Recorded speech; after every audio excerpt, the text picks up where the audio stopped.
Scope 1, 2, and 3 emissions. What's the difference? Imagine you're in the middle of the woods, lighting your own fire to keep warm. The flames in front of you, the ones you can feel, see, and control, are Scope 1 emissions. They are the direct result of your actions. In a company's case, these are the emissions from burning fuel in your factory or running your company-owned vehicles. You can see the smoke rising directly from the fire. Next, look a little bit further from the fire. You can see the electric lights around the camp. You don't generate the electricity to power the lights, but you're consuming it. This is Scope 2 emissions. The emissions produced elsewhere to supply you with electricity, heat, or cooling. You don't create the smoke, but it is still tied to you because your actions required that energy. Now imagine the forest around you,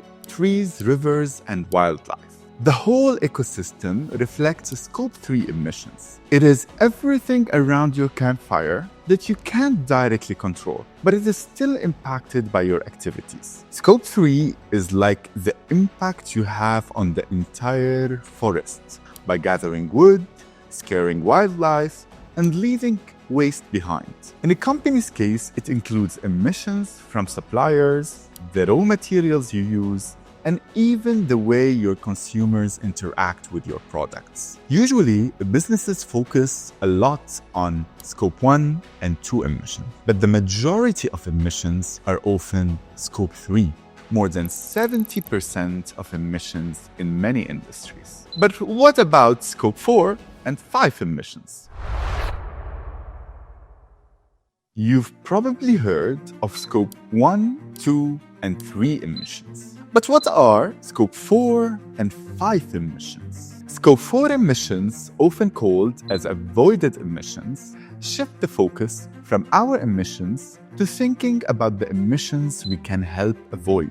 For a company that produces solar panels or electric vehicles, consumers can reduce their own emissions. Scope 4 captures these avoided emissions. It represents the positive impact made possible by the company's product or service. It's the way of recognizing and incentivizing solutions that help everyone cut carbon. Then there's Scope 5 emissions, a much newer concept and experimental one. Scope 5 isn't about what the company emits directly or even indirectly, but the wider influence it has on the society. For example, a company that advocates for environmental policies or pushes for sustainable practices in its industry can drive significant societal changes. But on the flip side, a company funding campaigns that downplay climate science can be seen as contributing more emissions by slowing down climate action. Scope 5